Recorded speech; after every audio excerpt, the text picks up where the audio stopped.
That reminds me of the incidents of Abu Darda. Once there was a Jew, and there was a new Muslim. While he was building his house, while he was building the boundary of his house, his neighbor's tree was coming in between. So he could not build the boundary. So the Prophet told the neighbor that, give this tree to him, I will give you a tree in Jannah. He said no. He refused.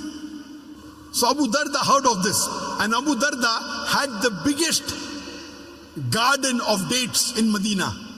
The biggest and the best garden of dates in Medina. When he heard this, he went to the Prophet and told him that if I am able to get that tree, will I get that tree in Jannah? The Prophet said yes. Getting a tree in Jannah means Abu Darda will also go to Jannah. So Abu Darda goes to that man. He said, do you know who I am? He said, no. He said, I am Abu Darda. Ah, of course I know you. You have the best and the biggest gardens of dates in Medina. He tells that person, if you give this tree to me, I will give you in exchange my complete garden. The man was shocked.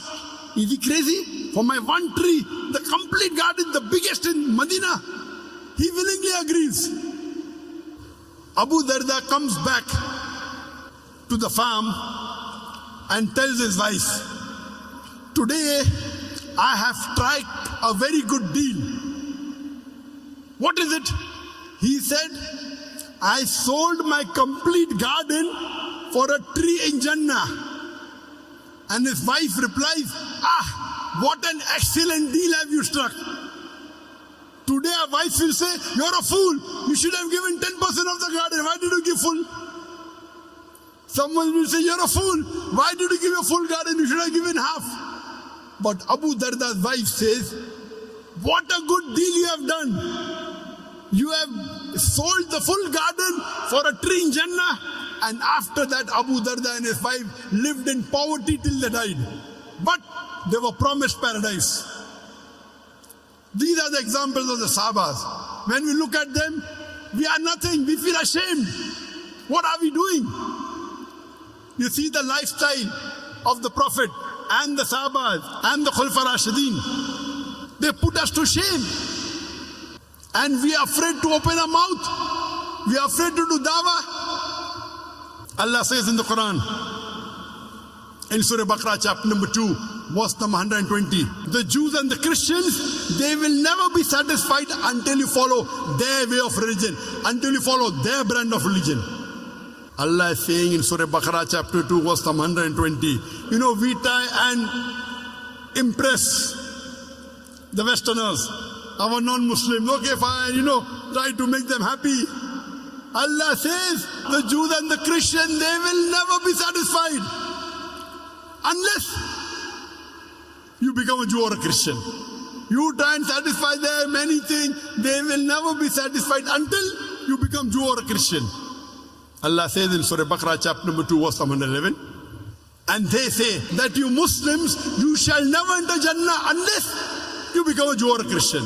You Muslims with all your piety, with all your salah, with the mark on your forehead, with your sawm, with your fasting, with your hajj, you shall never enter Jannah unless you become a Jew or a Christian. Allah continues and Allah replies, Tilka amaniyuhum. This is the wishful thinking.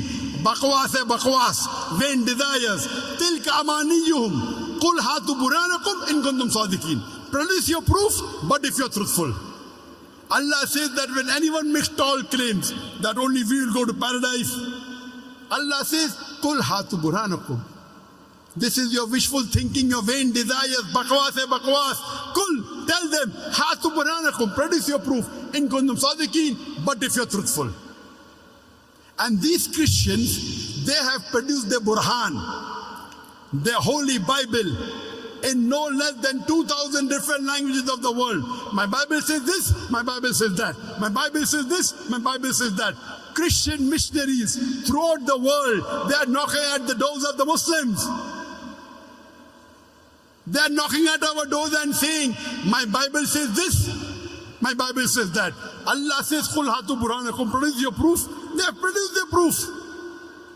They have produced their proof, the Bible, in no less than 2,000 different languages of the world. And they go on knocking at the doors of the Muslims. My Bible says this, my Bible says that. My Bible says this, my Bible says that. What do we have to do? Do we have to follow hook, line and sinker? When anyone shows you the proof, what do? You check the proof. When someone shows you the identity card, you check whether it is correct or not. So they are showing you the proof, the Bible. What are we doing? Are we checking the Bible?